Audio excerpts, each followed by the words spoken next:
पेश खिदमत है कहानी हमसाद की वापसी का तीसरा हिस्सा। नादरा चली गई और मैं सो गया। फिर 5-6 दिन किसी काबिल जिक्र वाक़े के बगैर गुजर गए। मैं बदस्तूर अमल करता रहा। डॉक्टर इम्तियाज सुबह शाम आकर मेरी गर्दन के जख्म की ड्रेसिंग कर जाता, जिसके सबब मुझे तकलीफ दे अजियत से निजात मिली हुई थी, वरना जाने मुझ पर क्या गुजरती। मैं ये अब सोचने पर मजबूर हो गया कि शायद मापारा की रूह मेरी तरफ से मायूस हो गई है, वरना मुझ पर कोई नया हरबा जरूर आजमाती। शायद अब उसके तरकश में कोई तीर नहीं रहा। इस अरसे में मुझे अपने वर्किंग पार्टनर नसीरुद्दीन का ख्याल ही नहीं था, जिसके दिल में बेईमानी आ गई थी। उसने न सिर्फ फर्म पर कब्जा कर लिया और उसका तन्हा मालिक बन बैठा था, बल्कि मुझ पर 2.25 लाख रुपए भी वाजिबुल अदा बता रहा था। उसने मुझे 1 हफ्ते की मोहलत दी थी कि मैं रकम अदा करूं, वरना वो मेरे खिलाफ कानूनी कार्रवाई करेगा। उसके पास इस रकम की रसीदें मौजूद थीं। मोहलत खत्म होते ही वो बड़ी डिटाई से आधम का चोरी और सीना जोरी वाला मामला था। जाहिर है मुझे उस पर सख्त गुस्सा आ रहा था। जब मेरे मुलाजिम इरशाद अली ने एक शाम उसके आने की इतला दी तो मैं बिफर गया। उस कमीने को धक्के देकर मेरी कोठी से बाहर निकाल दो, मैं तकरीबन चीख उठा। जी? इरशाद अली हैरान रह गया। जाहिर है उसे यही मालूम था कि नसीरुद्दीन मेरा शरीके कार है। उसकी हैरत बजा थी। मेरा मुंह क्या देख रहे हो, जाओ, मैं फिर चीखा। अरशद अली सटपटा कर कमरे से निकल गया। मुझे नसीरुद्दीन की फिक्र नहीं थी। अगर उसके पास ये सबूत था कि मैं फर्म से दस्तबरदार हो चुका हूँ और ये कि फर्म के मुझ पर 2.25 लाख रुपए निकलते हैं, तो ये रुपए वो मुझसे फौरी तौर पर नहीं ले सकता था। पहले उसे मुझ पर केस करना पड़ता, फिर उस दावे को साबित करने में एक लंबा अरसा लगता। ये दीवानी का केस था जो दीवाना बना देता है। कचहरी के चक्कर काटते काटते जूतियां घिस जाती हैं और बरसों में जाकर फैसला होता है। मुझे तो सिर्फ चंद दिन दरकार थे, उसके बाद इस खबीस और बेईमान के सारे कसबल निकाल देता। जाते जाते वो चंद सतरी खत मेरे नाम लिख गया। ये खत मुझे इरशाद अली ने दिया। गुस्से के बावजूद मैंने उस पर नजर डाली और फिर पुरजे पुरजे कर दिया। नसीरुद्दीन ने मुझ पर केस करने की धमकी दी थी और ये बताया कि वो बहुत बारसूख आदमी है, जल्दी मुझसे अपनी रकम वसूल कर लेगा। ये वाकया उस दिन के दूसरे रोज का है कि मुझे बल्दिया चालगाम की तरफ से एक खत मिला।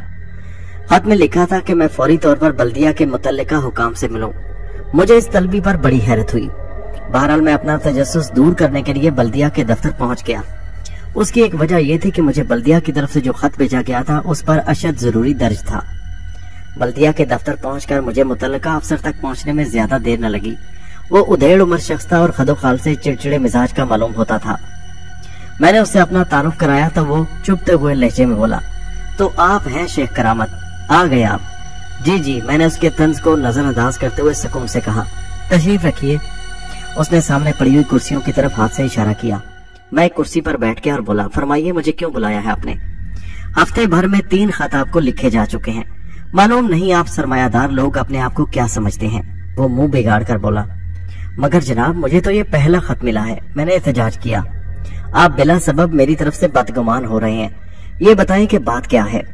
बात बहुत अहम है, उसने अपनी ऐनक दुरुस्त करते हुए कहा। अहकाम बराह रास्त ढाका से आए हैं, जिनकी तामील जल्द अज जल्द जरूरी है। मैं समझा नहीं, मैं हैरत से बोला। वही समझाने तो आपको बुलाया है मैंने। उसने दीदे घुमाए फिर बोला, जहाँ आपकी कोठी वाक़या है वहां से हमें एक सड़क निकालना है। वो किस खुशी में? मैं उसके लहजे से तप गया। इस खुशी में, ये कहकर उसने मेज पर रखी हुई एक फाइल खोलकर मेरे सामने रख दी। ये गवर्नर साहब का हुक्म है। मैं फाइल में लगे हुए कागज को पढ़ने लगा। गुज़श्ता दिनों गवर्नर साहब ने चालगाम का दौरा किया था। वो कहता रहा, गवर्नर साहब इस तरफ से भी गुजरे थे जहां आपकी कोठी है। उस जगह रास्ता बहुत तंग है। उन्होंने मौका पर ही हुक्म दिया कि सड़क को खुला किया जाए और ये उस वक्त तक मुमकिन नहीं जब तक के। लेकिन जनाब वो मेरी प्रॉपर्टी है, कोई सरकारी चीज नहीं। मैंने फाइल बंद करते हुए उसकी बात काट दी। बहुत खूब, उसका लहजा फिर तंजिया हो गया। आपके ख्याल में हुकूमत को इतना भी इख्तियार नहीं कि वो आवाम की फलाह बहबूद के लिए कोई कदम उठा सके? मुझे इससे कोई गर्ज नहीं। आप लोग मेरी मर्जी और मंशा के बगैर कोई कदम नहीं उठा सकते, ये मेरा कानूनी हक है। मुझे जाने क्यों उस पर गुस्सा आ रहा था। अरे देखें, हुकूमत से टक्कर लेना कोई अच्छी बात नहीं। उसने गोया धमकी दी। हुकूमत आप उसको उसका मुआवजा देगी, यूं ही आपकी जगह पर कब्जा नहीं करेगी। और अगर मैं मुआवजा लेने पर तैयार ना हूं तो? मैंने उसे घूरा, तो मजबूरन दूसरा रास्ता इख्तियार करना पड़ेगा। यानी आप जबरदस्ती मेरी कोठी को मिसमार कर देंगे? मेरे लहजे में तलखी आ गई। ये तो वक्त बताएगा कि क्या होगा, वो मैंने खेज लहजे में बोला। मेरा फर्ज था कि आपको बुलाकर ये बता दूं कि इस महीने के अंदर अपनी रिहाइश का कोई और बंदोबस्त कर लें। आपके पास सिर्फ 20 रोज हैं। अगर आप पहले से आ जाते तो मुमकिन है 1 हफ्ता और मिल जाता। ये तो जबरदस्ती हुई। जो भी समझे आप, इस सिलसिले में कल तक आपको तहरीरी तौर पर हुक्म मिल जाएगा। उसने अपने सामने रखी हुई फाइल खोली, फिर बोला, आप जा सकते हैं। खुदा हाफिज। मैं एकदम उठ खड़ा हुआ। हाँ सुने, उसने गोया मुझे चिढ़ाया। अगर आप चाहें तो इस सिलसिले में अदालत का दरवाजा भी खटखटा सकते हैं, लेकिन ये जहन में रखिएगा कि कुछ हासिल नहीं होगा। मैंने सख्त लहजे में कहा, मैं खूब जानता हूँ मुझे क्या करना है, और फिर तेजी से दरवाजे की तरफ बढ़ गया। जब मैं कमरे से निकल रहा था तो मेरे कानों से एक आशना हंसी की आवाज टकराई और मैं चौंक उठा। मेरे एहसाब सारे झंझला उठे। वो हंसी मापारा की थी, मेरी दुश्मन जां की हंसी, जिसे यकीनन मैं ही सुनने का अहल था। कहो शेख, ये कैसी रही? मैंने मापारा की जहरीली आवाज सुनी और फिर दोबारा उसकी हंसी की आवाज सुनाई दी, जो रफ्ता रफ्ता दूर होती चली गई। तो ये सारा चक्कर उसका चलाया हुआ है। चलते चलते मैं सोचने लगा, उसका ताल्लुक भी मेरे अमल से था। मेरे लिए जरूरी था कि जिस जगह अमल शुरू किया है वहीं पूरे 40 दिन बिला नागा अमल जारी रखूं। अमल के लिए मैं जगह नहीं बदल सकता था। मैंने हिसाब लगाया, अभी मुझे अमल करते सिर्फ 10 रोज गुजरे हैं। मेरे पास 20 दिन और थे और मोहलत के मुताबिक गोया 10 दिन पहले मेरी कोठी मिस्मार कर दी जाती और मैं इस तरह उस जगह पर अमल जारी रखने की पाबंदी को पूरा न कर पाता। ये मामला पुलिस का नहीं था कि कुछ ले देकर जान छूट जाती। मैं इसीलिए फिक्रमंद था। बहरहाल अभी मेरे पास सोचने के लिए वक्त था। दूसरे दिन मुझे बल्दिया की तरफ से एक और तफसीली खत मिला। इसमें कोठी की कीमत 60,000 रुपए मुकर्रर की गई थी। यह कीमत तहरीर के मुताबिक असेसमेंट के बाद मुकर्रर की गई थी। लिखा था कि मैं 28 फरवरी तक कोठी खाली कर दूं और इसका मुआवजा बल्दिया से वसूल कर लूं। मैंने कुछ सोचकर वो रजिस्ट्री खत संभाल कर रख दिया। 3-4 रोज गुजर गए, अभी तक मैं किसी नतीजे पर नहीं पहुंचा था। 7वें दिन मुझे अदालत की तरफ से समन मिले और मैं खोल कर रह गया। नसीरुद्दीन ने मेरे खिलाफ मुकदमा दायर किया था। 2 रोज बाद मुझे अदालत में हाजिर होना था। वो वक्त मेरे सोने का था। दिन में सोना मेरे लिए जरूरी था ताकि रात को अमल करते वक्त मेरा जहन पर गनूदगी ना हो। बहरहाल कहरन जबरन मुकर्ररा दिन से पहले मैंने एक वकील कर लिया। एडवोकेट चौधरी से मैंने सिर्फ इतना कहा कि वो किसी भी तरह मेरा 1 महीना गुजार दे और तारीखें लेता रहे, मगर इसके बावजूद मुझे पहली पेशी पर अदालत पर हाजिरी देना ही पड़ी। खिलाफे तवक्को अगली तारीख इसी माह में पड़ी, जबकि अमूमन ऐसा नहीं होता। वकील ने मुझे तसल्ली दी कि आप फिक्र न करें, मैं तारीख बढ़वा लूंगा।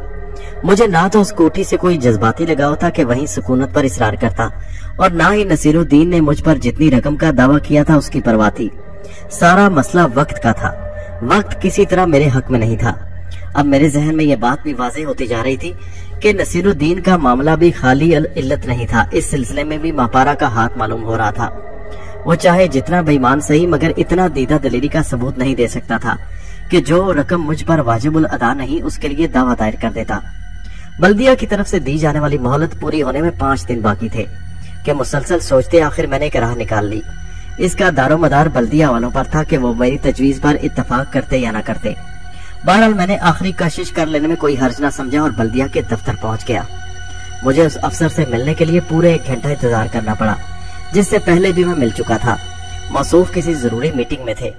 मैं इस अरसे में खोलता रहा।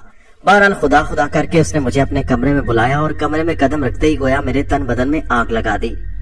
आप यकीनन कोई मुआवजा लेने आए होंगे, ये कहकर वो रुके बगैर मजीद बोला, जब तक बल्दिया को कब्जा नहीं मिल जाता अदायगी नहीं होगी। मैं मुआवजा नहीं लेने आया, समझे आप। मैं अपने गुस्से पर काबू पाकर आगे बढ़ा और फिर उसके कहे बगैर कुर्सी पर बैठ गया। फिर क्यों आए हैं आप? मेरा वक्त बहुत कीमती है, वो मुंह बनाकर बोला।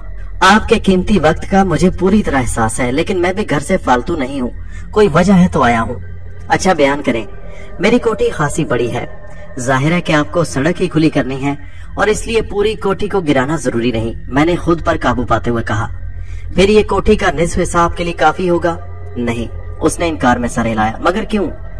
दरअसल ये बात मेरे जहन में थी। मैंने इसीलिए ऊपर वालों को एक तजवीज पेश की थी, जिसकी मंजूरी मिल गई है। इसके बाद पूरी कोठी मिस्मार करना पड़ेगी। आप तो ऐसे बात कर रहे हैं जैसे वो मेरी नहीं आपकी मलकियत हो। मुझे दोबारा गुस्सा आ गया। अगर फिलहाल नहीं तो चंद दिन बाद हो जाएगी। उसकी आवाज में चुभन थी। फिर वो खुद ही बोला, दरअसल इलाका बहुत कंजस्टेड है, वहाँ कोई छोटा सा पार्क भी होना चाहिए। मैंने यही तजवीज ऊपर भेजी थी कि वो जगह खामखा खाली पड़ी रहेगी।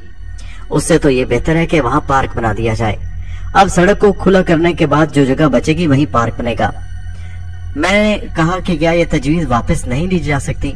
मैंने ये सवाल करते हुए इंतहाई ज़ब्त का मुजाहरा किया था। अरे आप क्या बच्चों सी बातें करते हैं, सरकारी फैसले आपकी मर्जी के ताबे नहीं होते, आप जा सकते हैं।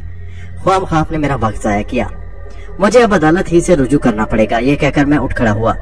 जरूर, मैंने तो पहले ही आपको मशवरा दिया था, देर कर दी आपने। हाँ, यकीनन देर हो गई, मैंने कहा और तेज कदम उठाता हुआ उसके कमरे से निकल आया। दरअसल वो कमरा जहाँ मैं अमल करता था कोठी के आखिरी हिस्से में था। अगर कोठी का निस्फ बैरूनी हिस्सा मसबार भी कर दिया जाता तो फिलहाल मैं सब्र कर लेता, मगर इस खबीस ने बाला ही बाला एक पार्क की मंजूरी भी ले ली और अब ये राह भी मेरे लिए बंद कर दी थी। मामला सिर्फ 10 रोज का था। अगर किसी तरह 10 रोज गुजर जाते तो फिर मुझे कोई परवाह नहीं थी, चाहे बल्दिया वाले पूरी कोठी गिरा देते या आधी, मुझे कोई दिलचस्पी न थी। अब यही वाहिद सूरत रह गई कि मैं इस सिलसिले में अदालत से रुजू करूं। मुझे केस जीतने हारने से भी कोई फायदा या नुकसान नहीं था। सारा मसला 10 दिन का था कि 10 दिन बल्दिया को किस तरह कोठी मिस्मार करने से रोका जाए। मैं वहां से सीधा कचहरी पहुंचा। एडवोकेट चौधरी अपने दफ्तर में नहीं था। उसके मुहर्रिर ने बताया कि चौधरी साहब किसी केस की पैरवी करने अदालत गए हुए हैं। मुझे तकरीबन पौना घंटा उनका इंतजार करना पड़ा और इस वक्त में बहुत बेजार हुआ। उन दिनों मेरी नींद भी पूरी नहीं हो रही थी, इसलिए तबीयत में और भी झंझलाहट पैदा हो गई थी। कहिए चौधरी साहब, कैसे आना हुआ? एडवोकेट चौधरी ने आते ही खुश मिजाजी से पूछा। केस की तारीख तो परसों है। वो गालिबन ये समझा था कि मैं नसीरुद्दीन वाले केस में उससे मिलने आया हूँ। वो मसला नहीं चौधरी साहब, मैं बोला। वो तो मुझे मालूम है कि आप इस केस में नई तारीख ले लेंगे। फिर वो अपनी कुर्सी पर बैठते हुए कहने लगा, क्या कोई नया चक्कर है? हाँ जी, मैंने कहा और फिर अव्वल व आखिर उसे सारी बात बता दी। अच्छा, वो कुछ सोचने लगा, फिर जरा देर बाद बोला, इस सिलसिले में बल्दिया की तरफ से आपको जो खतूत मिले हैं वो लाए हैं आप अपने साथ? नहीं, इस वक्त तो नहीं लाया, मैंने जवाब दिया। दरअसल इस वक्त मैं बल्दिया के दफ्तर ही से आ रहा हूँ। फिर मैंने वहाँ आज जाने की वजह भी बता दी और बल्दिया वालों के नए फैसले से भी आगाह कर दिया कि वो वहाँ पार्क बनवाना चाहते हैं। बात दरअसल ये है शेख साहब कि इस मामले में सूबाई हुकूमत की मर्जी भी शामिल है और ये बराह रास्त गवर्नर ने इस सिलसिले में हुक्म दिया है, इसलिए वो कुछ कहते कहते रुक गया। आप जो कुछ कहना चाहते हैं कहते हैं चौधरी साहब, मैंने उसे खामोश देखकर कहा। मैं हर बात सुनने के लिए तैयार हूँ। अगर बात सिर्फ बल्दिया का मामला होता तो कामयाबी के इम्कानात थे। इस केस में आपने जो सूरत हाल बताई है उसमें मुश्किल ही है कि हम केस जीत सके। ये मैं इसलिए कह रहा हूँ कि आपको दम दिलासे में नहीं रखना चाहता। बहरहाल आप ऐसा करें कि आज रात को 7-8 के दरमियान घर वो कागजात लेकर आ जाएं। मुमकिन है कोई सूरत निकल आए। ठीक है, मैं आ जाऊंगा और आपको कोई ना कोई राह निकालनी पड़ेगी, मैंने जोर देकर कहा। देखते हैं, आगे अल्लाह मालिक है, आप आए तो सही। ये कहकर चौधरी अपने मुहर्रिर से किसी केस के बारे में पूछने लगे। अच्छा, मैं चलता हूँ अब, मैंने उससे इजाजत चाही। खुदा हाफिज। उसने मेरी तरफ मुसाफे के लिए हाथ बढ़ा दिया। बल्दिया की जानिब से मुझे 2 ही खत मिले थे। मैं रात को वो खत लेकर 7:30 बजे के करीब एडवोकेट चौधरी के घर पहुंच गया। मैंने आपकी कोठी देखी है, एडवोकेट चौधरी एक खत पर नजर डालते हुए बोले। उन्होंने 60,000 रुपए बतौर मुआवजा बहुत कम लगाए हैं। असेसमेंट सही नहीं हुआ। मुझे रकम से कोई दिलचस्पी नहीं चौधरी साहब, मैंने साफ कोई से कहा। अगर ये रकम 60,000 के बजाय 8,000 भी होती तो मेरे लिए कोई फर्क ना था। मैं तो दरअसल ये चाहता हूँ कि कोठी पर बल्दिया का कब्जा ना हो। ये तो मुश्किल है शेख साहब, मैं आपको झूठी तसल्लियां नहीं देना चाहता और यूं भी अब वक्त बहुत कम रह गया है। आपको इस सिलसिले में मुझसे पहले मशवरा कर लेना चाहिए था। उसने इनकार में गर्दन हिलाते हुए कहा। क्या यह भी मुमकिन नहीं कि सिर्फ चंद दिन मामला टल जाए? मैंने पूछा। मैं समझा नहीं, चंद दिन से आपकी क्या मुराद? उसने वजाहत चाही। मेरा मतलब यह है कि 10 मार्च तक कोठी को मिस्मार न किया जाए। मैंने अमल की मुद्दत को जहन में रखते हुए जवाब दिया। जहाँ तक मुझे याद पड़ता है आपने नसीरुद्दीन वाले केस में भी शायद इसी तारीख का जिक्र किया था और कहा था कि अगली तारीख बहरहाल 10 मार्च के बाद पड़नी चाहिए। क्या 10 मार्च की कोई खास अहमियत है आपकी नजर में? कहीं किसी नजूमी ने तो आपको ये तारीख नहीं बता दी? वो मुस्कुराकर बोला। ऐसी कोई बात नहीं चौधरी साहब, मैंने भी मुस्कुराकर जवाब दिया। मैं नजूमियों के चक्कर में नहीं पड़ता। मैंने एक दानिस्ता झूठ बोला। दरअसल 10 मार्च को मैं एक कारोबारी मुआहदा करने वाला हूँ जिसके बाद मुझे बड़ी रकम मिल जाएगी। जाहिर है कि जब हाथ में पैसा होता है तो फिर मसला नहीं रहता, आदमी जो चाहे कर सकता है। हाँ ये तो है, उसने मेरी तायद की। हाँ तो फिर मेरा सवाल यानी 10 मार्च तक मुमकिन है कि बल्दिया को कोई कदम उठाने से रोका जाए? मैं अपनी गुफ्तगू के आगाज में एक बात कही थी जिस पर आपने ज्यादा तवज्जो नहीं दी। वो कुछ सोचते हुए बोला। वो क्या चौधरी साहब? ये कि असेसमेंट सही नहीं हुआ, उसने जवाब में कहा। इस बुनियाद पर वक्त को आगे बढ़ाया जा सकता है। ये अलग बात है कि आपको रकम से कोई दिलचस्पी है या नहीं। इसे बहरहाल जवाज बनाया जा सकता है कि सही कीमत नहीं लगी। अगर आप कहें तो केस तैयार करूं? अगर इस तरह क्या आपको उम्मीद है कि मतलूबा मोहलत मिल जाएगी? मैंने पूछा। क्यों नहीं, वो बोला। पहले काम तो हम ये करेंगे कि इस सिलसिले में अदालत से स्टे ऑर्डर लेंगे, उसके बाद असेसमेंट की दरख्वास्त देंगे। असेसमेंट में बहरहाल इतना वक्त तो गुजर ही जाएगा, यानी यकीनी तौर पर कुछ नहीं कहा जा सकता। वक्त से पहले क्या कहा जा सकता है? जाहिर है कि क्या सी मुमकिन है। अगर उन्होंने 10 मार्च से पहले री असेसमेंट की कार्रवाई मुकम्मल कर ली तो? अरे शेख साहब, आप तो नाहक घबरा रहे हैं। वो हंसा। अरे भाई, कोई जरूरी तो नहीं कि हम असेसमेंट को कबूल ही कर लें, उस पर भी तो एतराज दाखिल किया जा सकता है। ये अदालती मामलात हैं, वक्त को किस तरह टाला जाता है उसके 75 तरीके हम लोगों के पास हैं। नताइज क्या निकलते हैं क्या नहीं, इससे तो बहरहाल आपको कोई दिलचस्पी नहीं। सिर्फ वक्त टालने का ही तो मामला है, वो आप मुझ पर छोड़ दें। यही तो होगा, ताकि हमारी दरख्वास्त खारिज हो जाएगी, हम केस हार जाएंगे, जिसके लिए आप पहले से तैयार हैं। फिर फिक्र की क्या बात है?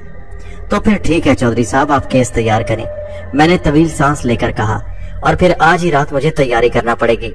ये कहकर उसने अपने मेज की दराज खोली और वकालतनामा निकालकर मेरे सामने रख दिया। इस पर दस्तखत करें। मैंने वकालतनामे पर दस्तखत कर दी और फिर उसकी फीस भी अदा कर दी। वो महंगा वकील जरूर था, मगर मैं उससे पूरी तरह मुतमईन था। उसने बहरहाल उस वक्त मेरे जहन से एक बड़ा बोझ हल्का कर दिया। आप सुबह 9:30 बजे कचहरी आ जाइएगा, उसने चलते वक्त मुझसे कहा। बेहतर है, मैंने जवाब दिया। उसकी तरफ मुसाफे के लिए हाथ बढ़ाया और उठ खड़ा हुआ।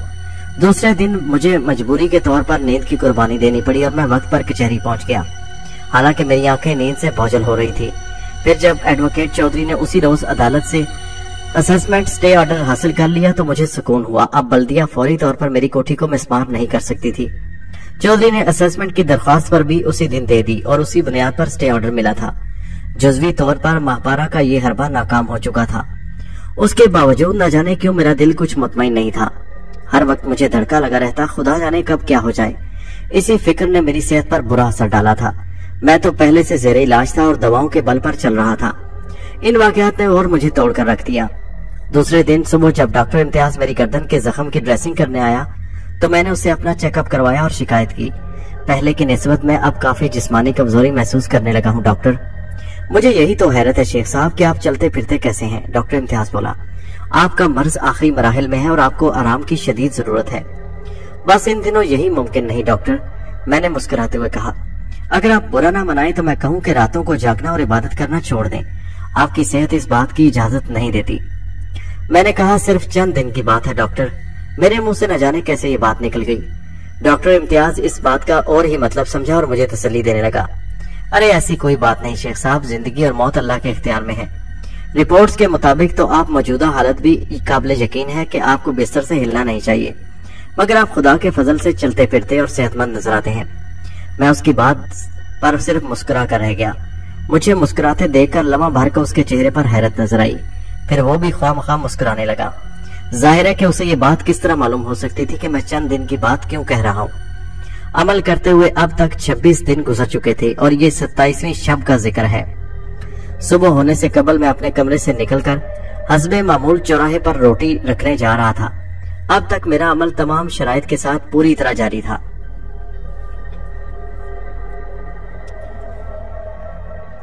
सदर दरवाजे तक पहुंचने के लिए भी मैं राहदारी से गुजर रहा था कि मुझे अचानक अपने दाएं जानिब कुछ आहटें महसूस हुई और फिर फुनकार सुनाई दी। बेख्तियार मेरी निगाहें उस पर उठ गईं और मेरे जहन को एक झटका सा लगा। मेरे कदम गैर इरादी तौर पर खुद ब खुद रुक गए। उस तरफ मेरे एक हिंदू बंगाली मुलाजमा का कमरा था। उस कमरे में मुझे खफीफ सी रोशनी दिखाई दी जो गैर फितरी सी थी। वो ना बल्ब की रोशनी मालूम हो रही थी ना किसी चिराग की। कमरे की एक खुली खिड़की हुई थी और एक बड़ा सा सांप उस खिड़की के रास्ते कमरे में दाखिल हो रहा था। मेरे जहन में यह ख्याल आना फितरी अमर था कि मेरी बंगाली मुलाजमा सरिता की जिंदगी खतरे में है। सांप कमरे में दाखिल होकर उसे डस लेता। फौरी तौर पर मेरे दिल में यह ख्वाहिश पैदा हुई कि सरिता को इस खतरे से आगाह कर दूं, मगर दूसरे ही लम्हे जैसे मुझे होश आ गया। मुझे अमल की शराइत के मुताबिक चौराहे पर रोटी रखकर वापस आने तक किसी से कलाम नहीं करना। अगर मैं दानिस्ता या नादानिस्ता ऐसा कर गुजरता तो अमल बातिल हो जाता। मापारा का एक और हरबा, मैंने सोचा और दिल ही दिल में हंसा। और फिर मेरे कदम तेजी से सदर दरवाजे की तरफ उठने लगे। खैरियत यह हुई कि मैं उस दौरान मुड़कर नहीं देखा था, सिर्फ चलते हुए रुक कर एक निगाह उठाई थी। सरिता के कमरे में गैर फितरी सी रोशनी नजर आना और फिर खिड़की के रास्ते सांप को कमरे में दाखिल होते देखना मेरे नजदीक ये सब कुछ फरेबे नजर था। कुछ देर बाद मैं अपनी कोठी की तरफ लौट रहा था। सुबह होने में अभी जरा देर थी और हर तरफ सन्नाटा फैला था। मैंने कोठी में कदम रखा तो मुझे खिलाफे मामूल अपने असाब पर एक बोझ सा महसूस हुआ। मेरी वापसी इसी राहदारी से होना थी जिससे गुजर कर मैं बाहर गया था। अब मैं चौराहे पर अपने हमजाद के लिए रोटी रखकर आ चुका था और अमल की तमाम शराइत पूरी कर दी थी। अब किसी भी फरेब नजर या फरेबे समात या मेरे बोलने से अमल बातिल नहीं हो सकता था। यही सबब था कि उस राहदारी से गुजरते हुए मैं चौंक उठा। सरिता के कमरे में अभी भी वही पुरस्रार रोशनी नजर आ रही थी। उसके साथ ही मैंने ये महसूस किया कि कोई मध्यम और दबी दबी जुबान में कुछ कह रहा है। ये आवाज 100% मर्दाना थी। मैं रुक गया। अब मैं बजा तौर पर यह सोचने में हक बजानिब था कि कोठी से जाते हुए मेरी निगाह से जो मंजर गुजरा था वो फरेबे नजर हरगिज नहीं था। कुछ न कुछ था जरूर। यही जानने के लिए दबे पांव उस तरफ बढ़ा। कमरे का दरवाजा बंद था मगर खिड़की अभी तक खुली हुई थी। मैं दीवार से लगकर खिड़की के करीब खड़ा हो गया। कमरे का अंदरूनी मंजर अभी तक मेरी नजरों से ओझल था मगर अंदर गूंजने वाली सरगोशियां अब भी मुझे वाज़ेह तौर पर सुनाई दे रही थी। वो आवाज मर्दाना मेरे मुलाजमीन में से किसी की नहीं थी। वो आवाज मेरे लिए कतई अजनबी थी। कौन शेख करामत? मैं किसी से नहीं डरता, तू मेरे साथ चल, मैं कुछ और सुनना नहीं चाहता। मुझे मर्दाना आवाज सुनाई दी। वो जो कोई भी था यकीनन सरिता से मुखातिब था। मैं तेरी विनती करती हूँ, मुझे यहाँ चैन से रहने दे और चला जा। ये इल्तजा आमेज आवाज सरिता की थी। हाँ, ये तो तूने बताया ही नहीं अभी कि कहीं उस शेख के बच्चे ने तुझे खराब तो नहीं कर दिया। बोल, जवाब दे। अगर उसने ऐसा किया है तो फिर वो मेरे इंतकाम से नहीं बच सकेगा। तू यहाँ कैसे आ गया मेरे बंद कमरे में? मुझे यही तो हैरत है। सरिता की आवाज आई। जवाब में हल्की सी मर्दाना हंसी की आवाज सुनाई दी। फिर कहा गया, मैं यहाँ अपनी शक्ति के बल पर आ गया हूँ। तो अगर 7 पर्दों में भी होती तो मैं तुझ तक पहुंच पाता। तुझे नहीं मालूम सरिता कि मैंने तेरी खातिर कितने बनों की खाक छानी और कितनी तपस्या की है। जब मुझे ज्ञान प्राप्त हुआ है तो इसी से समझ ले कि मुझ में कितनी शक्ति आ गई है। क्या तू भूल गई कि तेरी खातिर मैंने शंकर का खून कर दिया था क्योंकि वो तुझे चाहने लगा था और मैं अपने किसी दुश्मन को बर्दाश्त नहीं कर सकता, चाहे वो शंकर हो या। मगर मैं तो आज भी शंकर को चाहती हूँ और तुझसे नफरत करती हूँ, खबीस बूढ़े। सरिता की आवाज में बला की नफरत थी। हाँ, मुझे खबर है कि शंकर को किसी सांप ने नहीं, तूने डसा था। तूने ही उसकी झोंपड़ी में जहरीले सांप को लाकर छोड़ा था। चला जा शंभू, चला जा यहाँ से, वरना मैं तेरा खून कर दूंगी। अब सरिता की आवाज कुछ और तेज हो गई। गुस्सा करती है तो मुझे और भी तू प्यारी लगती है, चिठाई से कहा गया। फिर हंसी की आवाज आई। तू मेरी बेबसी पर हंस रहा है। अच्छा, मैं बताती हूँ तुझे। सरिता की आवाज में शदीद गुस्सा था। फिर मैंने कदमों की चाप सुनी। शायद सरिता गुस्से में उस अजनबी शंभू की तरफ बढ़ रही थी। अब तक मैं बड़े सब्र और सुकून के जब्त के साथ सब कुछ सुनता रहा। मैं ये समझने की कोशिश कर रहा था कि आखिर मामला क्या है, मगर अब मेरी कुव्वत बर्दाश्त जवाब देती जा रही थी। ये मेरे लिए तौहीन की बात थी कि कोई अजनबी इस तरह मेरे घर में दाखिल होकर मेरी एक मुलाजमा को धमकियां दे, और मुलाजमा भी वो जो मेरी मंजूर नजर थी। उसके अलावा उसने खुद मेरे लिए भी तौहीन अमेज अल्फाज इस्तेमाल किए थे। इससे पहले कि मैं मुदाखलत करता, मुझे सरिता की खौफजदा सी आवाज सुनाई दी और उसी वक्त मैंने किसी के जमीन पर गिरने की आवाज भी सुनी। मैंने तेजी के साथ आगे बढ़कर खिड़की से कमरे के अंदर झांका। मैंने अपनी जिंदगी में बड़े अजीब और हैरत अंगेज मंजर देखे हैं, मगर वक्ती तौर पर मुझे कमरे के अंदरूनी मंजर ने जैसे अपने शहर में गिरफ्तार कर लिया। मेरी पहली नजर सरिता पर पड़ी। वो फर्श पर चित पड़ी थी और इसकी आंखें हैरत से फटी हुई थी। उसके चेहरे के करीब एक बड़ा सा स्याह सांप फन खाड़े झूम रहा था। सांप की आंखें गैर मामूली तौर पर बड़ी थी और अंगारों की तरह दहक रही थी। ऐसे मालूम हो रहा था जैसे सांप की आंखों से रोशनी निकल रही हो, जो बराह रास्त सरिता के चेहरे पर पड़ रही थी। उस सुर्ख रोशनी में सरिता का हसीन चेहरा बेहद अजीब लग रहा था। यह सिर्फ चंद लम्हे का मंजर था जो मेरे जहन पर जम कर रह गया था। मैंने सांप को जैसे चौंकते देखा, फिर दूसरे ही लम्हे उसका रुख खिड़की की तरफ हो गया, बिल्कुल इस तरह जैसे उसने मेरी मौजूदगी को महसूस कर लिया हो। मेरे जिस्म में खौफ की एक लहर सी दौड़ गई। फिर मैंने उस सांप को तेजी से खिड़की की तरफ आते देखा। उसकी आंखों से अब भी शोले लपक रहे थे। मुझे इतराफ है कि मैं उस वक्त घबरा गया। मैं उसी खौफ के ज़ेरे असर इंतहाई तेजी के साथ खिड़की से हट गया। अब भी मुझे सांप की फुनकार सुनाई दे रही थी। मैं बेहद हवासा होकर राहदारी में भागने लगा। फिर मैंने अपने कमरे में पहुंचकर ही सुकून का सांस लिया। अपने कमरे में दाखिल होते ही मैंने दरवाजा बंद कर लिया। फौरन ही मेरी निगाह खिड़की की तरफ उठी तो जो बंद थी। उस दिन से मैंने अमल शुरू किया था, खिड़की बंद ही रहती थी। वो यकीनन खौफ ही का असर था कि मैं ये बात भूल गया। मेरे मुलाजिम इरशाद अली ने मुझे इस तरह भागते हुए कमरे में दाखिल होते देखकर यकीनन कुछ सोचा होगा, मगर वो बोला कुछ नहीं। फिर बाद में भी उसकी इतनी हिम्मत नहीं हुई कि मुझसे कुछ पूछता। अपने कमरे में पहुंचकर मैंने ये अजीब बात महसूस की कि पहले मुझे अपने असाब पर जो बोझ मालूम हो रहा था वो खत्म हो चुका था। उसके अलावा खौफ में भी बड़ी हद तक कमी आ गई थी। कुछ देर के बाद मेरे हवास मामूल पर आ गए और मैं गुजरे हुए पुरअसरार वाक़े के बारे में सोचने लगा। ये वाक़या यकीनन फरेबे नजर नहीं था और ना इसका कोई अकली जवाब मुमकिन था। मैंने यकीनन अपनी मुलाजमा सरिता के कमरे में वाज़ेह तौर पर एक फर्द की आवाज सुनी थी, मगर जब खिड़की से झांक कर देखा तो वहाँ सरिता के सिवा मुझे सिर्फ एक स्याह सांप नजर आया। अगर वाकई वहाँ कोई आदमी था तो वो कहाँ गया? इस सवाल ने मुझे एक नई राह समझाई। अब तक बराह रास्त मेरे तजर्बे में तो कोई ऐसी बात नहीं आई थी। हाँ, मैंने इसके मुतालिक सुना जरूर था। अमूमन ये कुव्वत जिन्नात के मुतालिक मशहूर थी कि वो जिसका जिस्म चाहे अपना लेते हैं, खसूसन जानवरों का जिस्म। मैंने सुना था कि जिन्नात कुत्ते, बिल्ली और सांप की शक्ल में भी जाहिर होते हैं, लेकिन उसकी तस्दीक नहीं हुई थी। पेश आने वाले वाक़े को मैं इसी नहज पर सोच रहा था। पहले मैंने एक सांप को सरिता के कमरे में दाखिल होते देखा, फिर लौट कर आया तो उसके कमरे से मुझे किसी आदमी की आवाज सुनाई दी। उसके बाद मुझे वहाँ कोई आदमी नजर नहीं आया, बल्कि वही सांप दिखाई दिया। अगर इस मफरूजे को दुरुस्त मान लिया जाता कि पुरअसरार कुव्वत रखने वाला कोई शख्स सांप बनकर वहाँ आया था तो कोई उलझन नहीं रहती थी। वो सांप के जौन में वहाँ आया और फिर कमरे में पहुंचकर दोबारा अपने असल जिस्म में जाहिर हो गया। फिर जब सरिता गुस्से में उसकी तरफ बढ़ी तो सरिता को खौफजदा करने के लिए वो दोबारा सांप बन गया। अगर ऐसा नहीं था तो फिर वो कौन था जिसकी आवाज मैंने सुनी थी?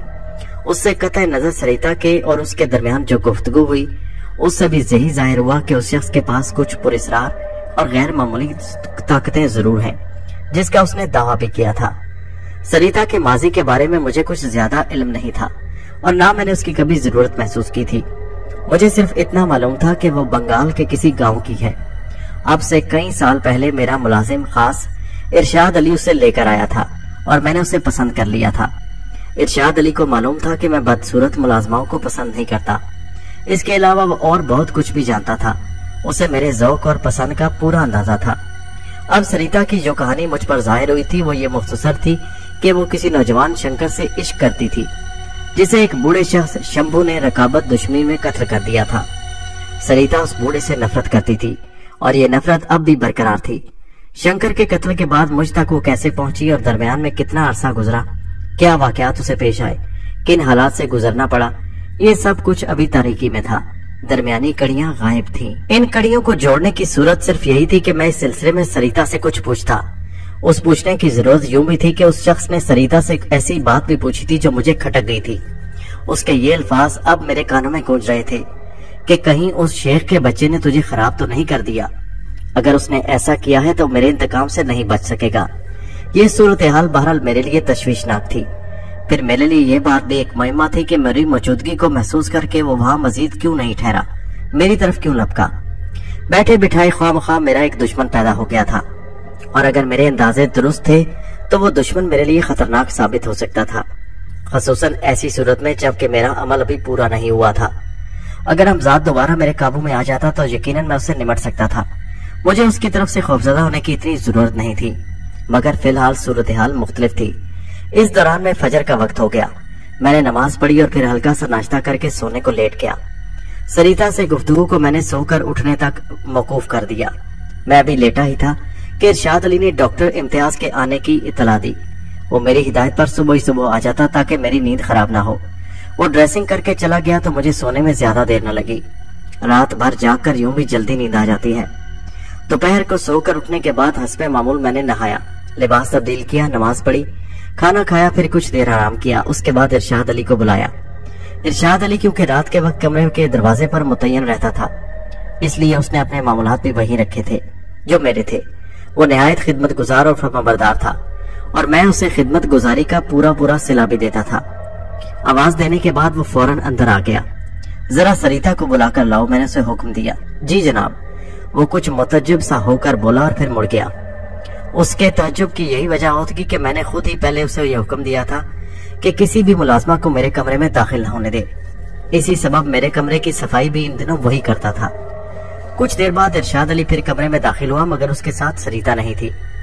اس کے کچھ بولنے سے پہلے میں پوچھ بیٹھا، سریتا نہیں آئی؟ وہ تیز بخار میں تپ رہی ہے جناب، اور اس قابل نہیں کہ اپنے پیروں پر چل کر یہاں آ سکے، اس نے جواب دیا۔ بخار میں تپ رہی ہے؟ میں بڑبڑایا، پھر بولا، اس کے لیے کوئی دوائی لے کر آیا؟ یہ میں نہیں پوچھ سکا جناب۔ ٹھیک ہے، میں خود اس کے کمرے میں جا کر اسے دیکھتا ہوں۔ یہ کہہ کر میں بستر سے اٹھ کھڑا ہوا، پھر جلدی ہی میں سریتا کے کمرے میں پہنچ گیا۔ اسے واقعی تیز بخار تھا۔ وہ مجھے دیکھ کر بستر سے اٹھنے کی کوشش کرنے لگی۔ لیٹی رہو میں بولا، اور پھر سب سے پہلے اس سے دوا کے بارے میں پوچھا۔ جی صاحب جی، منگا لی تھی۔ وہ بولی، پی بھی یا نہیں تم نے؟ میں نے سوال کیا۔ میرے لہجے میں محبت تھی۔ دراز قد اور نازک سی وہ خوبصورت لڑکی مجھے بہت پسند تھی۔ اس کا صاحب جی کہنا تو مجھے اور بھی اچھا لگتا تھا۔ بڑا بھول پن ہوتا تھا اس کی آواز میں۔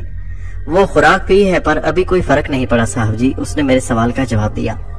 شہر میں اتنے دن رہ کر وہ بڑی صاف اردو بولنے لگی تھی۔ اس کی وجہ میری صحبت تھی، کیونکہ میں اسے ٹوکتا رہتا تھا۔ اس وقت کمرے میں میرے اور اس کے سوا کوئی نہیں تھا، پھر بھی میں نے اٹھ کر دروازہ بند کر دیا۔ جب میں پلٹا تو وہ حیرت سے مجھے دیکھ رہی تھی۔ میں اس بار اسی کے بستر پر بیٹھ گیا اور پھر گفتگو شروع کی۔ مجھے معلوم ہے سریتا کہ تمہیں بخار کیوں آ گیا ہے۔ تم یقیناً اس عجیب واقعہ سے خوفزدہ ہو گئی ہو جو صبح تمہیں پیش آیا تھا۔ مجھے ابھی بھی تمہارے چہرے پر خوف نظر آ رہا ہے۔ خوف؟ نہیں تو صاحب جی، میں خوفزدہ نہیں ہوں، وہ حیران ہو کر بولی۔ آپ کس واقعے کا ذکر کر رہے ہیں؟ مجھے تو کوئی واقعہ پیش نہیں آیا۔ مجھ سے کچھ نہ چھپاؤ سریتا، مجھے سب کچھ معلوم ہو چکا ہے، میں نے اس کے سر پر ہاتھ پھیرتے ہوئے کہا۔ کیا صاحب جی؟ میں کچھ سمجھی نہیں، وہ بڑی معصومیت سے بولی۔ سنو، اس سے ڈرنے کی کوئی ضرورت نہیں، میں نے اسے تسلی دی۔ تم میری ہو اور تم میری رہو گی، تمہاری حفاظت کی ذمہ داری میری ہے، وہ تمہارا کچھ نہیں بگاڑ سکتا۔ کون صاحب جی؟ مگر کون؟ اس کے لہجے میں حیرت تھی۔ میں یہ سوچنے پر مجبور ہو گیا کہ جھوٹ بولتے ہوئے وہ بھی کتنی معصوم نظر آ رہی ہے۔ تمہیں یہ یقیناً خبر نہیں ہوگی کہ جب وہ تمہارے کمرے میں تھا تو میں نے اس کی گفتگو سن لی تھی۔ کس کی گفتگو صاحب جی؟ آپ کیا کہہ رہے ہیں؟ میری سمجھ میں تو بھگوان کی قسم کچھ نہیں آ رہا، وہ ضد ہو کر بولی۔ اب مجھے اس پر غصہ آنے لگا۔ تمہاری سمجھ میں نہیں آ رہا یا تم سمجھنا نہیں چاہتی؟ میرے لہجے میں ہلکی سی سختی تھی۔ آپ اس طرح ناراض ہو کر تو بات نہ کریں صاحب جی، آپ بتائیں تو صحیح کہ آخر بات کیا ہے۔ یقیناً آپ کو میری طرف سے کچھ غلط فہمی ہو گئی ہے، مجھ پر شک ہو گیا ہے آپ کو۔ یقین کریں صاحب جی، میرے کمرے میں کوئی نہیں تھا۔ اس کی آواز بھر آ گئی۔ کیا آپ کو مجھ پر بھروسہ نہیں؟ آپ کے سوا صاحب جی میں نے کسی دوسرے مرد کا منہ نہیں دیکھا۔ تم غلط کہتے ہی ہو سریتا، میں نے اپنا لہجہ بدل دیا۔ میں تم پر کوئی الزام نہیں لگا رہا، مجھے معلوم ہے کہ تم اس سے نفرت کرتی ہو، اور اپنے کانوں سے اس کی وجہ بھی سن چکا ہوں۔ تم اسی لیے نفرت کرتی ہو کہ اس نے تمہارے محبوب کو قتل کر دیا تھا، یہی بات چھپائی نا؟ میرے محبوب کو اس نے قتل کر دیا تھا؟ اس کا انداز خود کلامی کا سا تھا۔ پھر وہ مجھے حیران سی نظروں سے دیکھنے لگی اور اس کے ہونٹ کانپنے لگے جیسے کچھ کہنا چاہتی ہو۔ ہاں کہو، ڈرو مت، میں نے اس کا حوصلہ بڑھایا۔ مگر اس بات کو تو برسوں بیت گئے اور میں نے اس کا ذکر بھی کبھی کسی سے نہیں سنا۔ پھر اس کا اندازہ اب بھی خود کلامی کا سا تھا۔ پھر کسی کو صاحب جی کیسے یہ بات معلوم ہو گئی؟ شنکر، وہ اسے تو میں نے بھول جانا چاہا تھا۔ پھر اور شمبھو کے بارے میں کیا خیال ہے سریتا؟ میرا یہ سوال سن کر وہ ایک دم چونک اٹھی۔ اس کی آنکھیں حیرت سے پھیل گئیں اور خود مجھے بھی اس کے رویے پر حیرت ہو رہی تھی۔ میں اسے بتا چکا تھا کہ سب کچھ اپنے کانوں سے سن چکا ہوں، پھر اس قدر حیرت زدہ ہونے کی کیا وجہ تھی؟ صاحب جی، آپ شمبھو کو کیسے جانتے ہیں؟ بالآخر اس کے لبوں کو حرکت ہوئی۔ دیکھو سریتا، تمہیں بتا چکا ہوں کہ تم دونوں کے درمیان ہونے والی گفتگو میں نے سن لی ہے، پھر تم یہ سوال کیوں کر رہی ہو؟ اس کے بعد میں نے تفصیل کے ساتھ وہ سارا واقعہ بیان کر دیا۔ صرف اس میں ایک ترمیم ضرور کر دی تھی۔ اس کا سبب یہ کہ کوئی بھی مرد عورت کے سامنے اپنی بزدلی کا اعتراف نہیں کرتا۔ میں سانپ والے معاملے کو گول کر گیا، ورنہ وہ مجھ سے پوچھ سکتی تھی کہ میں نے اسے خطرے میں تنہا کیوں چھوڑ دیا۔ اگر پوچھتی بھی نہیں تو دل میں یہ ضرور خیال آتا کہ میں بزدل ہوں۔ میں نے اسے صرف گفتگو سن لینے کا اقرار کیا، وہ بھی وہاں تک جب تک اسے شمبھو پر غصہ نہیں آیا۔ میرا مقصد یہ تھا کہ وہ مجھ سے تمام باتیں سن کر اور یہ جاننے کے بعد مجھے سب کچھ معلوم ہو گیا وہ پردہ داری سے کام نہ لے۔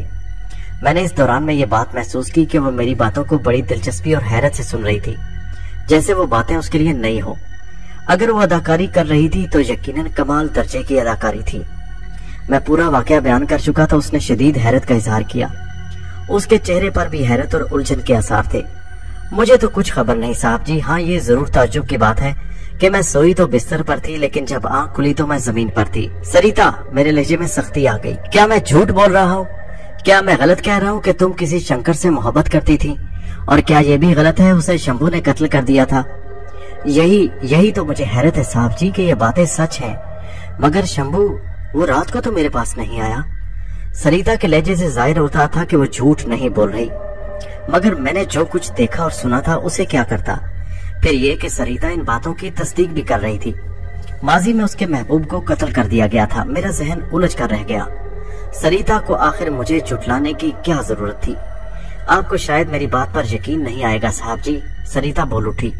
उसके लहजे से दुख जाहिर हो रहा था। मैंने सोचा था आपके पास आकर साहब जी के सब कुछ भूल जाऊंगी, भुला दूंगी सब कुछ।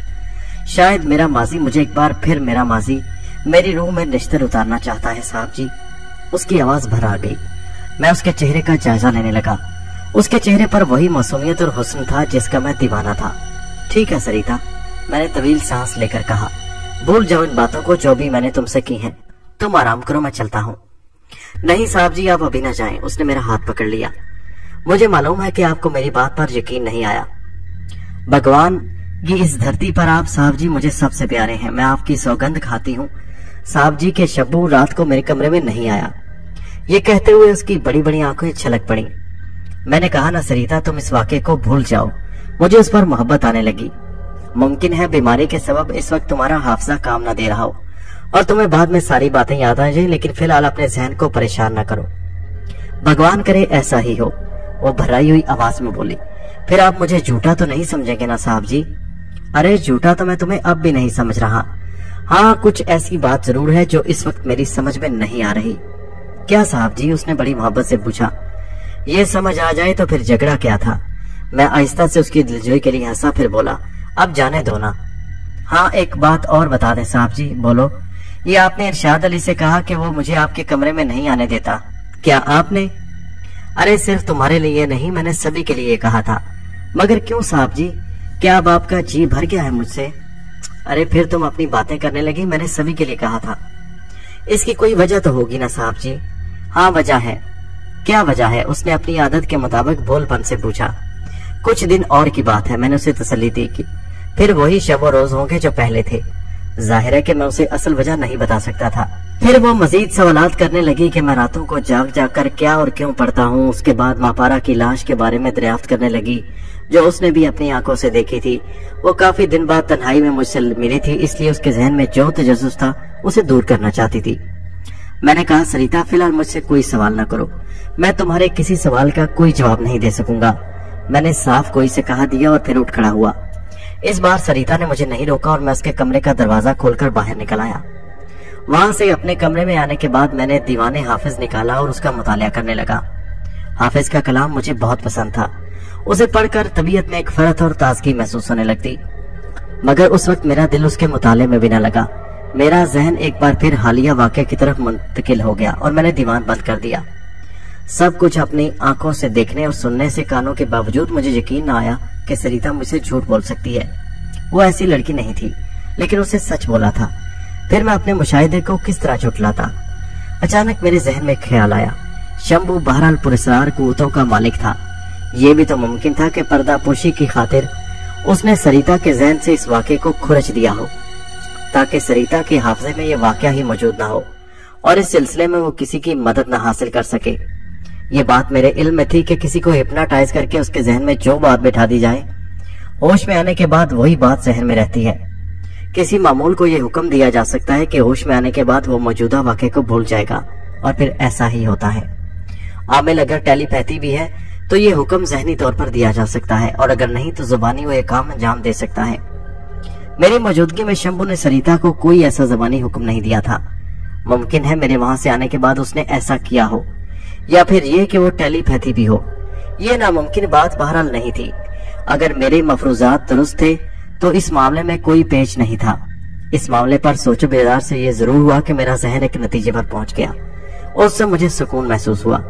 मगर शंभू का मामला अपनी जगह था। वो बहरहाल मेरे लिए खतरनाक साबित हो सकता था। वो एक मुजस्सम खतरा था जिसे अब तक मैंने अपनी आंखों से देखा भी नहीं था। अमल का विर्द करके और आईनी बीनी से फारिग होकर जब मैं आइंदा शब अपने कमरे से निकला तो बहुत चौकन्ना था। मैं हस्बे मामूल चौराहे पर रोटी रखने जा रहा था। सदर दरवाजे तक पहुंचने के लिए मुझे उसी राहदारी से गुजरना था जिसमें सरिता का कमरा था। मैं मोहतात अंदाज में कदम उठाता उस राहदारी तक पहुंचा और गैर इरादी तौर पर मेरी नजर कमरे की तरफ उठ गई। ये देखकर मुझे इत्मीनान हुआ कि आज कमरे में तारीकी थी। अभी मैं चंद ही कदम आगे बढ़ा था कि मुझे अपने पैरों के करीब सरसराहट महसूस हुई। वहां नीम तारीकी थी। राहदारी में कम पावर का एक बल्ब रोशन तो जरूर था, मगर उस जगह से काफी फासले पर जहां मैं था। सरसराहट महसूस करते ही मेरे असाब तन गए और मैंने गौर से फर्श का जायजा लिया। दूसरे ही लम्हे मेरे जिस्म के रोंगटे खड़े हो गए। मुझे अपने पैरों के करीब एक सांप नजर आया और फिर वो सांप तेजी के साथ मेरे दोनों पैरों से लिपट गया। अब मेरे लिए कदम उठाना दूभर हो गया था। चंद ही लम्हों में मेरा जिस्म पसीने पसीने हो गया। सांप की गिरफ्त इतनी सख्त थी कि जैसे मेरे पैरों को किसी ने मजबूत रस्सी से बांध दिया हो। यकीनन वही सांप था जो मैंने गुज़श्ता शब देखा था। उसका रंग भी स्याह था और आंखें भी गैर मामूली तौर पर बड़ी थी। उसी को मैंने सरिता के कमरे में भी देखा था। मुझे नहीं मालूम कैसे मेरे जहन में ये बात आ गई कि इस इब्तला से बचने के लिए हमजाद के अमल का विर्द करना चाहिए। शायद उसका सबब यह हो कि अमूमन कड़े लम्हात में हमजाद ही की मुझे याद आती और वही हमेशा मेरी मदद करता, मगर उस वक्त हमजाद मेरे काबू में नहीं था। इसलिए मेरी तवज्जो हमजाद के अमल की तरफ मबजूल हो गई। अमल के ये वही अल्फाज थे जो मैं हिसार में बैठकर पढ़ता था। चौराहे पर रोटी रखकर वापस आने तक बहरहाल अमल का वक्त था। इस दौरान में मुझ पर कोई सहर असर नहीं हो सकता था। शर्त सिर्फ ये थी कि मैं अपने होशो हवास बरकरार रखता। मुझे यकीन था कि ये सहर के सिवा कुछ नहीं। फिर इधर यूं हुआ कि इधर मेरी जुबान से अमल के अल्फाज अदा हुए, उधर सांप की गिरफ्त ढीली पड़ने लगी। मैं अमल का विर्द करता रहा और चंद ही लम्हों में मेरे दोनों पैर उसकी गिरफ्त से कतई आजाद हो गए। अचानक मेरे कानों से तेज फनकार टकराई और फिर मैंने उस सांप को तेजी से एक जानिब रेंगते देखा। मैं वहां मजीद रुके बगैर आगे बढ़ गया। एहतियातन अब भी ज़ेरे लब में अमल का विर्द करता रहा कि कहीं वो दोबारा मुझ पर हमला न कर दे। रोटी रखकर वापस आते ही जब मैंने कोठी के गेट में कदम रखा तो मेरे एसाब एक तेज निस्वानी चीख सुनकर झनझना उठे। मैं तेजी से इमारत की तरफ दौड़ा। चीखें अब भी सुनाई दे रही थी, जैसे कोई इंतहाई करब के आलम में चीख रहा हो। दौड़ते हुए मैंने सिमत का अंदाजा लगा लिया था कि वो चीखें किधर से आ रही हैं। चीखें वाली यकीनन सरिता ही थी। मैंने उसकी आवाज पहचान ली थी। खतरे का एहसास होने के बावजूद नामालूम वो कौन सी कुव्वत थी जो मुझे दौड़ने पर मजबूर कर रही थी।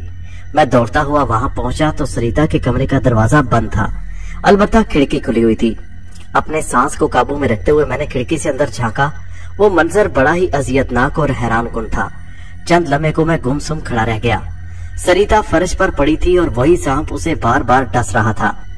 सांप का हदफ सरिता के रुखसार और लब थे।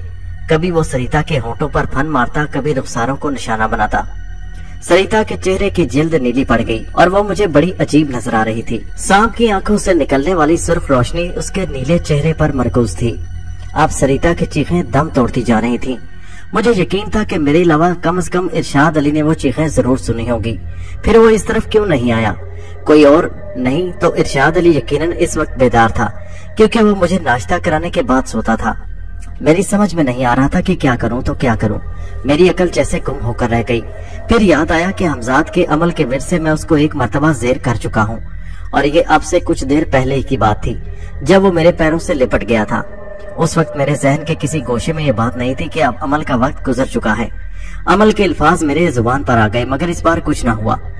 मैंने इतना जरूर महसूस किया कि अब वो सांप मेरी तरफ मुतवज्जो हो चुका है। ये देखकर खौफ की एक लहर मेरे सारे जिस्म में दौड़ गई। दूसरे ही लम्हे सांप की आंखों से शोले से लपके। मैं उसकी तरफ देख रहा था। मेरी आंखें गोया उसकी आंखों से मिली थी। मुझे एक झटका लगा और फिर जैसे मैं साकित हो गया। सरिता के कमरे में जो अजीबो गरीब गैर मानूस रोशनी थी अचानक गायब हो गई और हर तरफ अंधेरा फैल गया। मैंने अपने असाब पर शदीद बोझ महसूस किया। खौफ के सबब मैंने वहां से भागना चाहा, मगर मैं अपने जिस्म को हरकत न दे सका। मुझे इल्म था कि खौफ की ज्यादती में भी ऐसा होता है, मगर मेरे जिस्म का हरकत ना करना किसी और वजह से था। उसका सबब गालिबन सांप की आंखों से निकलने वाली वो सुर्ख रोशनी थी जो बरह रास्त मेरी आंखों पर पड़ी थी। मैं इस आलम में सोच सकता था, देख और सुन सकता था, मगर जिस्म को हरकत देने से कासिर था। मैं उस वक्त ये सोच रहा था कि सरिता यकीनन खत्म हो चुकी है, क्योंकि कमरे में अब मुकम्मल खामोशी थी। फिर ना मालूम कितनी देर में इस हाल में रहा। मैं चौंका उस वक्त जब मैंने राहदारी में किसी के कदमों की चाप सुनी। गैर इरादी तौर पर मैंने उस तरफ मुड़कर देखा और इस बार मेरा जिस्म हरकत करने से कासिर नहीं था। गोया अब मैं जादू के असर से आजाद हो चुका था। सामने से आने वाला इरशाद अली था। मेरा खौफ अब खासा कम हो चुका था और यूं भी 1 से 2 हो तो ज्यादा खौफ नहीं रहता। तुम कहाँ थे? मैंने इरशाद अली से सवाल किया। आपके कमरे के दरवाजे पर जनाब, उसने जवाब दिया। फिर खुद ही बताने लगा, ये वक्त आपके लिए नाश्ता बनाने का होता है। मैं नाश्ता बनाने जा रहा था। तुमने सरिता की चीख की आवाज सुनी थी? मैंने उससे पूछा। चीख की आवाज? वो हैरत से बोला, नहीं जनाब। मुझे उसका जवाब सुनकर हैरत हुई। जब मुझे सरिता की चीखें कोठी में दाखिल होते ही सुनाई देने लगी थी और जब मैं उसके कमरे से काफी दूर था तो फिर इरशाद अली को क्यों वो चीखें सुनाई नहीं दी? मैं सोचने लगा। मुझे ये भी यकीन था कि इरशाद अली मुझसे झूठ नहीं बोल सकता। सुनो, कुछ सोचते हुए मैंने इरशाद अली को मुखातिब किया। तुम खिड़की के रास्ते सरिता के कमरे में जाकर अंदर से दरवाजा खोल दो और हाँ, कमरे का बल्ब भी रोशन कर देना। जी जी जनाब।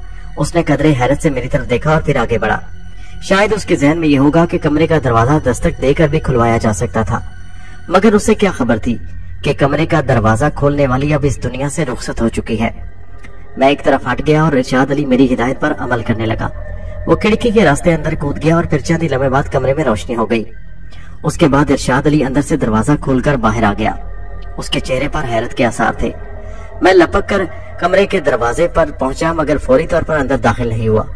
मैंने सरिता को बदस्तूर फर्श पर पड़ा हुआ देखा और मेरा दिल जैसे किसी ने मुट्ठी में लेकर भेज दिया।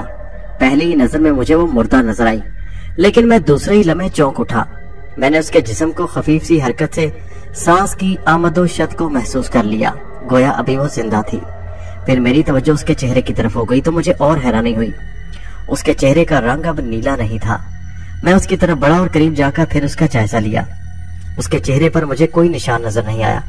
मैंने झुक कर उसका कंधा हिलाया, फिर उसे आवाज दी। इरशाद अली भी अब मेरे करीब आकर खड़ा हुआ था। आवाज देने और झंझोड़ने के बावजूद वो बेदार न हुई। मैं इरशाद अली की तरफ पलटा और कहा, तुम इसे उठाकर बिस्तर पर डाल दो। फिर मैंने मजीद हुक्म दिया, इसके बाद तुम कमरे की बत्ती बुझाकर दरवाजा बाहर से बंद करके मेरे लिए नाश्ता बना के ले आना। ये कहकर मैं अपने कमरे में आकर मैंने लिबास तब्दील किया और वजू के बाद फजर की नमाज पढ़ी। फिर इरशाद अली नाश्ता ले आया। अमूमन वो नाश्ता देकर कमरे से बाहर चला जाता था, मगर उस वक्त ऐसा नहीं हुआ। क्या बात है? मैंने उसकी तरफ निगाह उठाई। उसके चेहरे से तजस्सुस का इजहार हो रहा था। सरिता, उसे क्या हुआ जनाब? वो जाग क्यों नहीं रही? और आपने मुझसे उसकी चीखों के बारे में?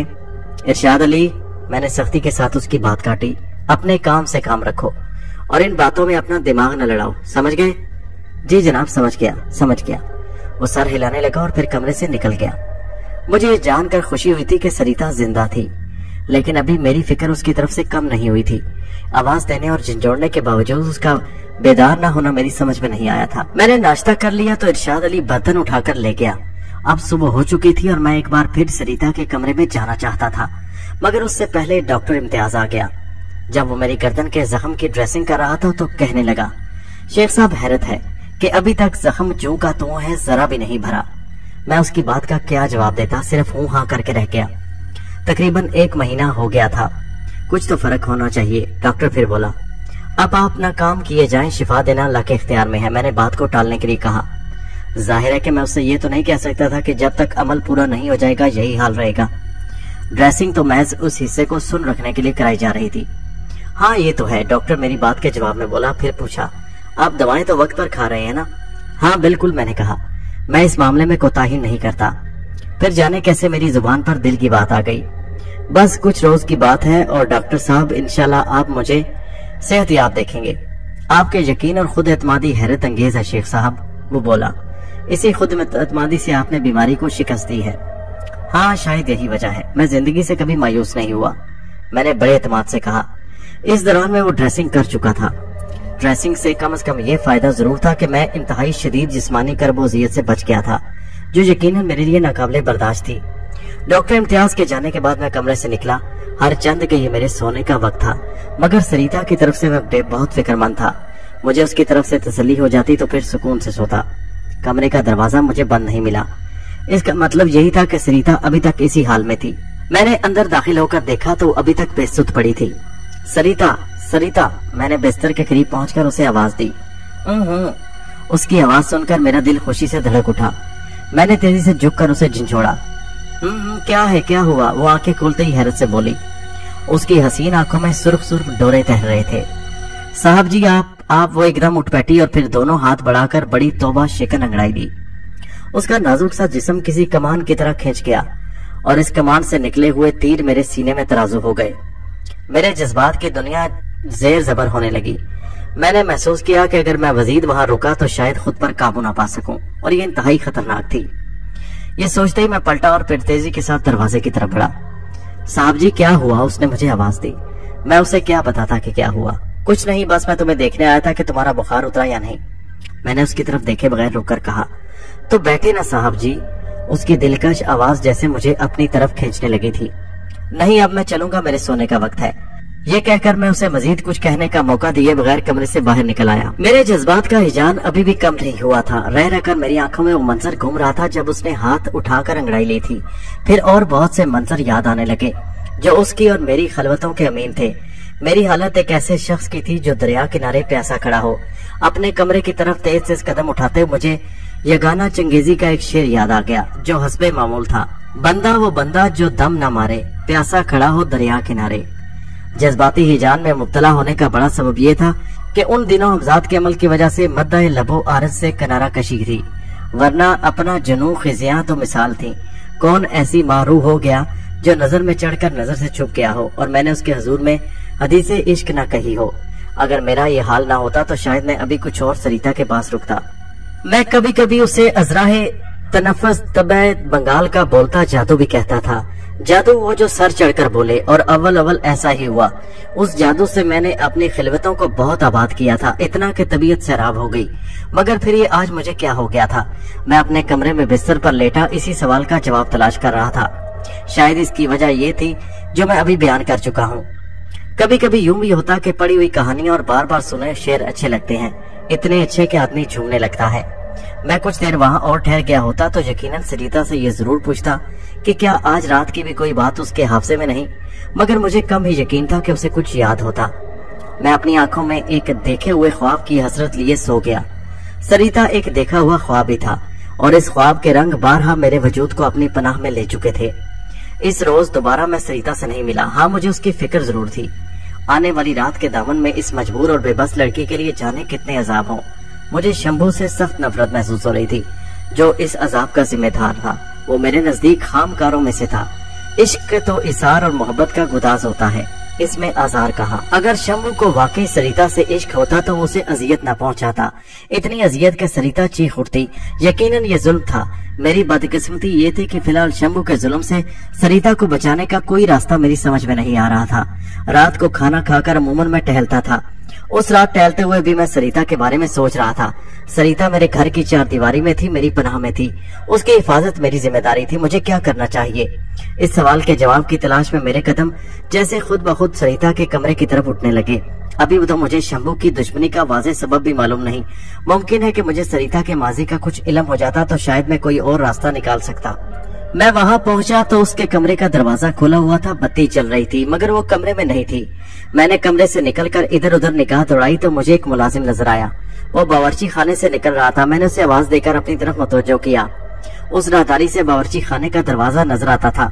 मुलाजिम करीब आ गया तो मैंने उससे सरिता के बारे में पूछा। मैंने नहीं उसे देखा जनाब। मुलाजिम ने अदब से जवाब दिया, फिर बोला, शायद रुकमनी के कमरे में हो। रुकमनी भी मेरी खास मुलाजमा का नाम था। मैं अपनी मुलाजमाओं को मुलाजमाएं बनाकर नहीं बल्कि मालकाएं बनाकर रखता था, इसलिए उन्हें अलग अलग कमरे दे रखे थे और हकीकतन वो थी भी मेरे दिल की मालकाएं। तुम उसे देख कर आओ, मैं यहाँ अंदर कमरे में उसका इंतजार कर रहा हूँ, मैंने मुलाजिम से कहा और फिर सरिता के कमरे में दाखिल हो गया। न जाने क्यों अंदर पहुंचकर मुझे वहशत सी होने लगी। मुझे एहसास पर एक बोझ सा महसूस हुआ, ऐसा ही बोझ जिसका तजुर्बा मुझे पहले भी हो चुका था और वो भी 2 बार। मैंने चौकन्ने अंदाज में चारों तरफ निगाह दौड़ाई, मगर मुझे वहाँ कोई गैर मामूली चीज नजर न आई। जरा ही देर में तबीयत पर इतनी वहशत सवार हुई कि मेरा बैठना दोबर हो गया। मजबूरन में उठ खड़ा हुआ। अभी मैं दरवाजे तक पहुंचा था कि सरिता तेज तेज कदम उठाती आती दिखाई दी। उसने धानी रंग की साड़ी बांध रखी थी। साहब जी माफ करना, मुझे खबर नहीं थी कि आप, वो ये कहते हुए करीब आ गई। कोई बात नहीं, मैंने उसकी बात काट कर कहा, मेरे साथ आओ। मैं ये कहता हुआ कमरे से निकल आया। वो खामोशी से मेरे पीछे चलने लगी। अपनी तमाम ही मुलाजमाओं को मैंने बेतकल्फी के बावजूद एक खास हद तक रखा हुआ था, ताकि वे बेतकल्फी का फायदा उठाकर हद अदब से तजावुज न कर जाएं। हर चंद के सरिता मुझे बेहद अजीज थी, मगर वो भी मेरे और अपने दरमियान एक फासला कायम रखती थी, और मेरे नजदीक ये फासला बहुत जरूरी था। यही वजह थी कि वो मेरे साथ साथ नहीं पीछे चल रही थी। उसे इल्म था कि मैं बेअदबी पसंद नहीं करता। मैं उसी का नहीं, सभी मुलाजमाओं का पूरा ख्याल रखता था और उनके साथ बराबर सलूक करता था। मैं उन्हें बेहतर से बेहतर खुराक, हर तरह का आराम व आसाइश और उम्दा से उम्दा लिबास फराहम करता था। काम के वक्त के सिवा उनके जिस्मों पर अच्छे से अच्छा लिबास होता, और हाँ, काम था भी क्या। इसलिए आज तक मेरी किसी मुलाजमा ने मुझसे नौकरी छोड़कर जाने को नहीं कहा था। उनमें से कई के अजीज रिश्तेदार भी मिलने आते रहते थे, मगर कभी सरिता से मिलने कोई नहीं आया था, और ना मैंने उससे आज तक के सिलसिले में कभी पूछा था। मेरा रवैया उनके साथ ऐसा ही था। मैं कभी उनमें से किसी के माजी को कुरेदने की कोशिश नहीं करता था। मेरे उनके दरमियान जो फासला था, उसकी वजह से कभी उनमें भी ये हिम्मत नहीं होती थी। सरिता के कमरे से निकल आने के बाद मुझे अपने असाब पर कोई बोझ महसूस नहीं हो रहा था। मैं उसे अपने कमरे में ले आया, फिर वो मेरे इशारे पर बैठ गई तो मैंने उसे मुखातिब किया, सरिता, मैंने तुमसे आज तक तुम्हारे माजी के बारे में कोई सवाल नहीं किया, लेकिन अब मुझे इसकी जरूरत महसूस हो रही है। वो क्यों साहब जी? क्या किसी ने आपसे मेरे बारे में कुछ कहा है? नहीं, मैं फिर बोला। फिर उसके फिक्रमंद चेहरे पर नजर डालते हुए मजीद कहा, कोई ऐसी बात नहीं कि तुम घबरा जाओ, बस मैं तुमसे मुख्तसरन पूछना चाहता हूँ। मेरी बात सुनकर उसने एक लंबा सांस लिया, जैसे उसकी फिक्र कम हो गई हो। फिर उसने कहा, पूछे साहब जी, क्या पूछना चाहते हैं? शंभू के बारे में तुम जो कुछ जानती हो मुझे तफसील के साथ बता दो, मैंने कहा। वो चौंक उठी, फिर बड़बड़ाई, शंभू? फिर मेरी तरफ देखकर कहने लगी, आप साहब जी कल भी शायद उसका जिक्र कर रहे थे, आखिर मुझे बताएं कि बात क्या है। देखो सरिता, मैंने समझाने वाले अंदाज में कहा, मैं अगर तुमसे कुछ पूछ रहा हूँ तो यकीनन इसकी कोई ना कोई वजह जरूर है, जो फिलहाल तुम्हें बताना मुश्किल है। तुम मुझसे सवाल न करो और जो मैं पूछ रहा हूँ उसका जवाब दो।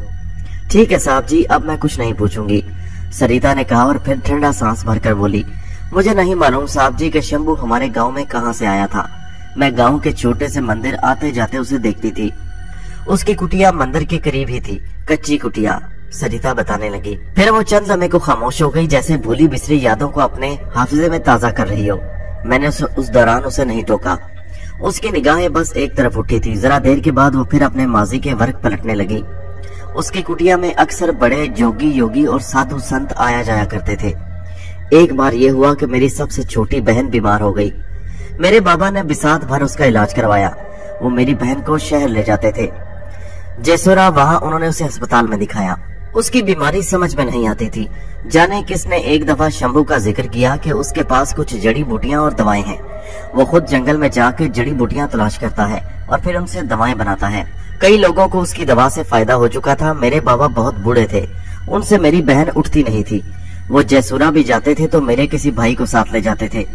सो जब उन्होंने शंभू की कुटिया पर जाने का फैसला किया तो बहन को गोद में लेने के लिए मुझसे कहा, जो यूं तो 8-9 बरस की थी, मगर बीमारी ने उसे घुला दिया था। मैंने आसानी से उसे उठा लिया क्योंकि मैं जवान थी। शंभू ने मेरी बहन को देखा और फिर दवा पी दी। इसी दौरान में वो बार बार मेरी तरफ भी देखता रहा। मेरे बाबा की नजर बचाकर फिर उसने कहा कि बच्ची को रोज लाना पड़ेगा। उसके बाद वो बराह रास्त मुझसे मुखातिब हुआ, तुम्हारे बाबा बूढ़े हैं, तुम ले आया करना अपनी बहन को। मैं हामी भरने के सिवा क्या करती। तो उस दिन से मैं उसकी कुटिया पर अपनी बहन को ले जाने लगी। एक दिन उसने मेरी बहन के माथे और कनपट्टियों पर जाने कैसी दवा लगाई कि वो ऊँघने लगी। वो मुझसे बोला कि इसे लिटा दो, ये दवा का असर है। अभी मैं इसके लिए एक और दवा बना रहा हूँ, वो लेकर जाना। उसके बाद वो कोई दवा को कूटने लगा। फिर दवा कूटते कूटते एकदम उठा और अंदर से कुटिया का दरवाजा बंद कर लिया। उस वक्त तक मेरी बहन सो चुकी थी। फिर साहब जी उसने मुझसे एक ऐसी बात कही कि मैंने गुस्से से उसके मुंह पर थूक दिया और फिर अपनी सोई हुई बहन को उठाकर वहां से चली आई। ये कहकर वो जरा रुकी। मैंने मौका से फायदा उठाकर पूछ लिया, क्या उसने तुम्हें रोकने की कोशिश नहीं की? हाँ की थी और मेरी बाहें भी पकड़ ली थी, मगर मैंने उसे ऐसा धक्का दिया कि वो दूर जाके गिरा। उसका सर किसी चीज से टकरा गया था। फिर जब तक वो उठता मैं उसकी कुटिया से निकल गई। हाँ, मैं ये तो बताना भूल ही गई कि मुझे शंकर से प्रेम था। हम दोनों अक्सर नदी किनारे मिलते थे। इस वाकया के बाद कई बार उसने शंभू ने मुझे और शंकर को अकेले में देखा था। वो जाने किधर से निकलकर अचानक हमारे सामने आ जाता था। और हाँ, इस वाकया के बाद मैं कभी शंभू की कुटिया पर नहीं गई थी।